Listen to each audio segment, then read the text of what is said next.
El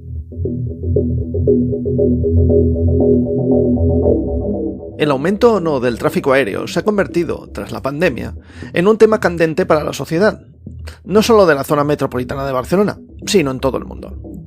El hecho de que haya sectores adjuntos al poder que quieran ampliar cada vez más los aeropuertos españoles, pese a la caída estrepitosa del número de vuelos, pese a haber sido el principal vector de transmisión del coronavirus, pese a la crisis climática y pese a la escandalosa falta de rentabilidad de la mayoría de aerolíneas, solo se entiende por la necesidad de estos sectores de hacer negocio fácil, sea el precio que sea, y con la excusa que sea. Las movilizaciones ciudadanas han conseguido parar, al menos de momento, la ampliación del aeropuerto del Prat, el cual, como se expande un poco más, va a meter una pista en el centro de la ciudad.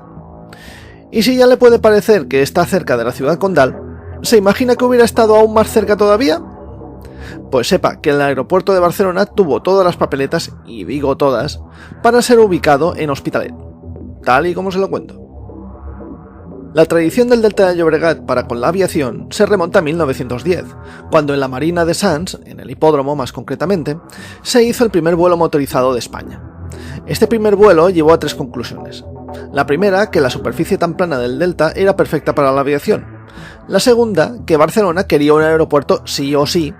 Y la tercera, que la montaña de Montjuïc quedaba demasiado cerca como para instalar un aeropuerto en sus proximidades, y que por tanto se tendría que poner un poco más alejado. O eso, o aterrizar directamente en un nicho del cementerio, claro.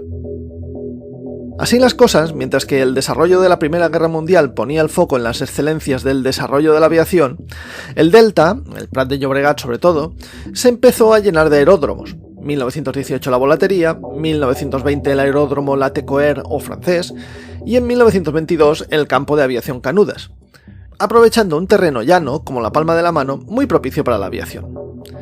Mientras tanto, Barcelona presentó un proyecto oficial en 1919 con el cual poner negro sobre blanco a sus aspiraciones de tener un aeropuerto con cara y ojos, que pusiera a la ciudad condal en el mapa internacional. Pospuesto por falta de asignación económica, no fue hasta 1923 que, con la instauración de la dictadura de Primo de Rivera, la cosa parece que se encarrila. En 1924, aprovechando la opinión favorable de Madrid, el Ayuntamiento barcelonés crea una comisión gestora dedicada a la construcción del aeropuerto, la cual propone unos terrenos en Hospitalet en los que ubicar la nueva infraestructura aeroportuaria. Recordar que Barcelona estaba en pleno proceso expansivo y la zona franca ya había sido expropiada en 1920. No obstante, la comisión técnica los desestima por su excesiva cercanía a Barcelona, y entre pitos y flautas el asunto del aeropuerto no acaba de concretarse.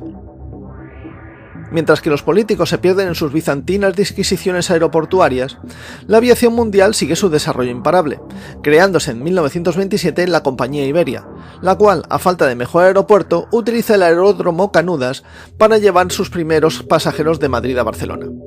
Un aeródromo que recibirá también el tráfico internacional que se dirige a la ciudad condal. Viendo el retraso y con el horizonte en la Exposición Universal de 1929, el 19 de enero de 1928 se abre un concurso público para adquirir los terrenos en los que construir el futuro aeropuerto barcelonés. Un concurso en que participan diversos terrenos del Prat, Viladecans, Gavà y Hospitalet, pero que ninguno gusta a la comisión encargada.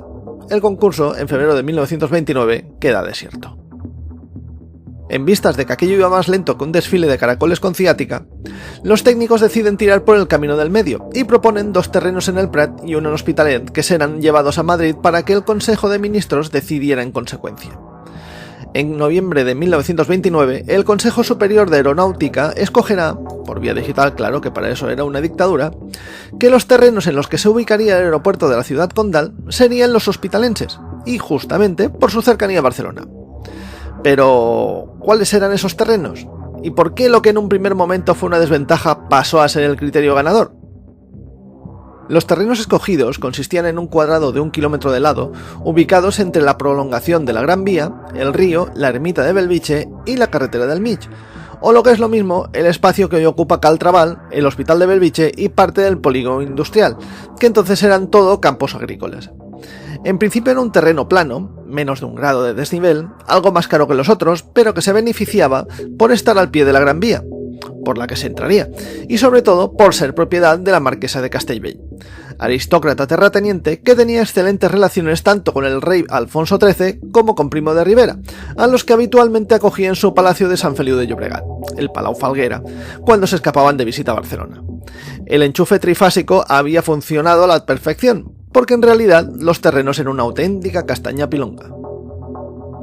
El proyecto, estimado en 6.734.811,15 pesetas, 40.477,03 euros de hoy en día, era un pelotazo en toda regla. Aparte de que eran unos terrenos caros y que la mitad del presupuesto se iba a compensar a la marquesa, las obras de acondicionamiento eran una barbaridad. El terreno necesitaba ser elevado a base de meter tierra, casco o porro, debido a su cercanía al río, que amenazaba en inundarlo cada 2x3. Pero no solo eso, sino que era un terreno con muy mal drenaje y con poco desnivel. Las acequias tendrían que entubarse y el agua freática estaba a 2 metros tan solo, lo que complicaba, es decir, encarecía, la adaptación del terreno a las necesidades de un aeropuerto.